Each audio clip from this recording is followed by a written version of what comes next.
I don't need to beat around the bush with this. You already know what's going on. What's the deal with Nia and Melia?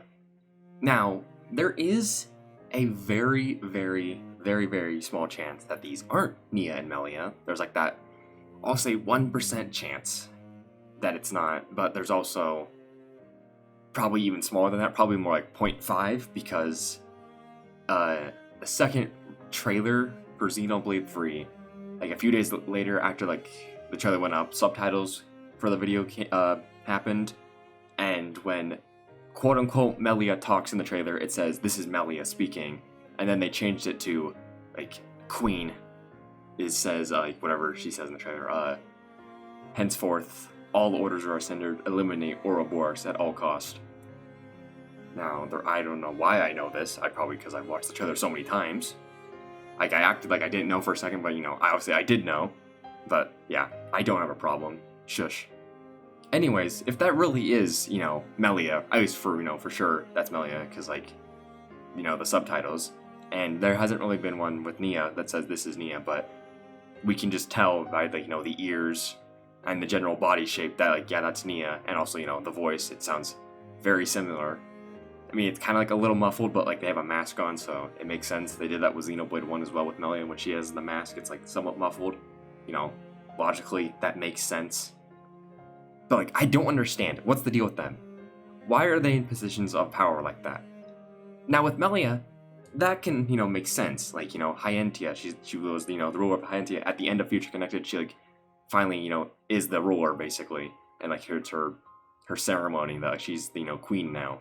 Which, okay, that makes sense why she's, a queen. But with, like, Nia doesn't really become a queen in Xenoblade. Like, 2, there's nothing. She's, like, kind of not really related to, like, a duke. I think it's a duke. And, like, the reason he awakened her was to help his daughter because she was, like, extremely sick.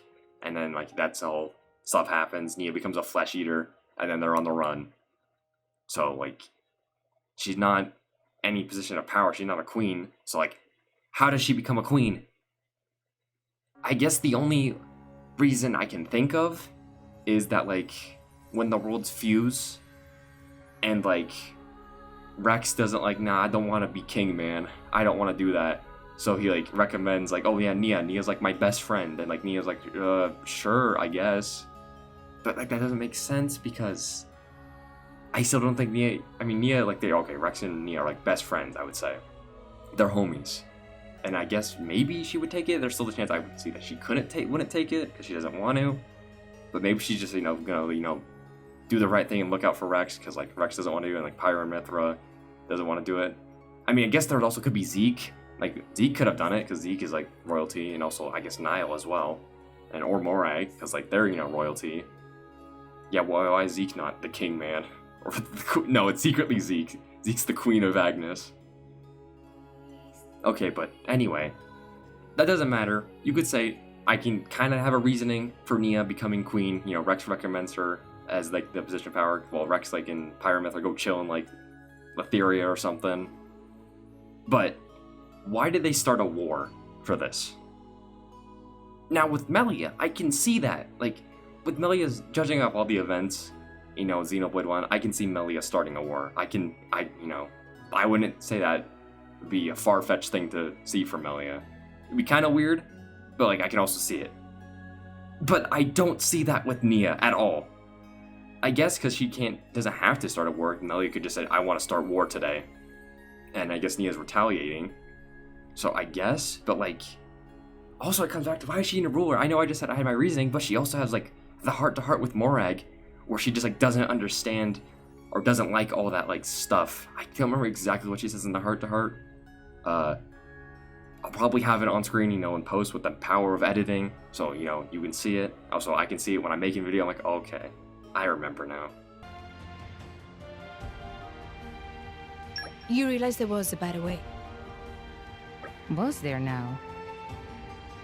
Our two governments could have just talked, got to know each other, become friends.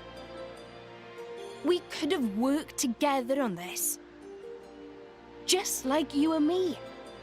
We were enemies at first, sure, but now we're allies, fighting on the same side.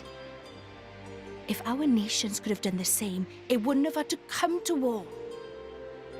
Perhaps so. If everyone in this world thought like you do, terror and strife wouldn't be so commonplace. Well, come on. You're not just gonna give up, are you? What do you mean? If there's no need for strife, then we should just get rid of it. Rex told us, right? If we reach the World Tree, there'll be no need for fighting anymore. You think Elysium is the answer to all our troubles, do you? I don't care if people laugh. Call it a pipe dream or whatever.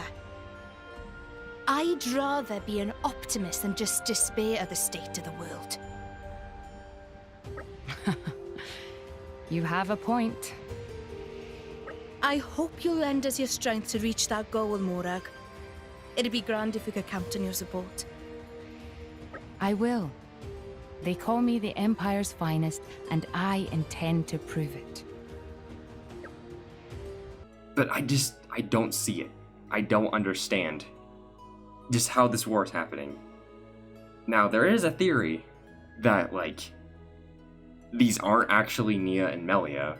Like, they're just, like, I guess descendants in a way could be, or, like, clones. I think that's, like, a kind of a thing, because in the direct, there's, like, a line. I don't remember, I think it's Wild Ride, or, sorry, D, because he has an official name now, but we're always just going to refer to him as Wild Ride. It says, I think he says something about, like, oh, we can always grow more, which sounds like they're cloning characters, so maybe these Nia and Melia characters are clones, and the masks are a way to, like, cover it up, because, like, maybe their faces are just, like, not even there, just all distorted, and you can't tell, so that's why they have a mask on. Or the kind of the boring route is that it is Nia and Melia, and they're just mind-controlled, and that's why they have the mask. So, maybe that, but mind control I feel like is kind of a little kind of boring. The cloning idea sounds kind of more interesting, but kind of a lot more. Also, I know a while ago I made my biggest fear for Xenoblade, 3, and then basically to summarize, it's that I just want Rex, Pyra, and Mythra to be together, whether that's alive or dead, and I just don't want them, one or the other, or two or the other, just to be around while the other one isn't. That same kind of thing goes for as like all other characters as well, like Nia and Melia, because like they do have an extended life, and like, Flesh Eater and Hyentia, so they can live for a longer period of time. But like I don't want that. I don't want to be like, oh, all their friends are gone, like everyone's gone, so I'm just gonna start a war, and just this is my life now. So I would kind of put my heart at ease that it actually isn't Nia, and it's like a clone of them. So that would make me feel slightly better. So I don't have to, feel sad for Nia and Melia, because like, Nia and Melia are still some of my favorite characters. Like obviously, they're not Rex, Pyra, Mythra tier, but like they're pretty damn close. Like Melia being my favorite for 1, and Nia being a very close second for a 2.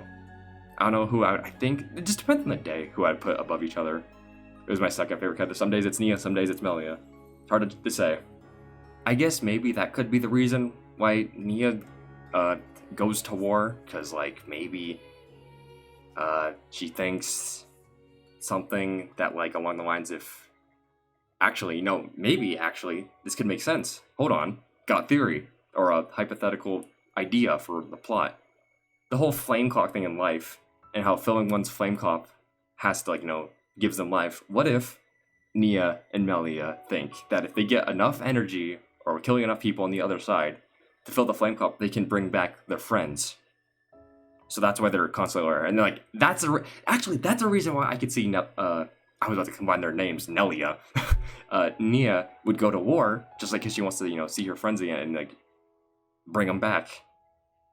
Okay, I think I just came up with like a somewhat logical reason for Nia going to war.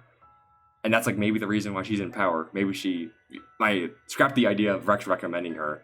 She actually comes to the position of power because she wants to bring them back, and thinks that could do it. And that could make sense for why they're at war, and that just makes also just sense as well for Melia. Actually, for Melia it makes no sense. Melia wants all her friends to be dead totally. No, Melia's based. Nia's also based. Love him. I don't want to see him sad. God, I hope I hope we don't have to kill them. And even if it's a clone, I'm still just gonna feel depressed, because like I've said, they're still some of my favorite characters. I don't want to kill them.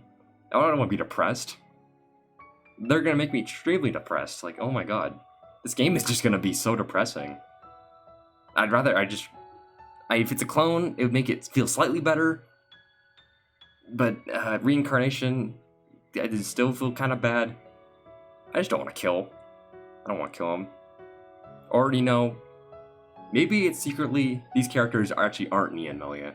And Nintendo, when they changed the translation or like the subtitles to say Melia, it was actually a bait. They're doing a bait and switch, and it's secretly Riki and Tora. They've been the masterminds all along. You take off the mask, all the Scooby-Doo, and it's just Tora from under Nia's mask, or quote-unquote Nia, and Riki's is I'm getting everyone's names back up. Melia's is Riki's. That would be the true plot twist, the biggest plot twist in all of Xenoblade.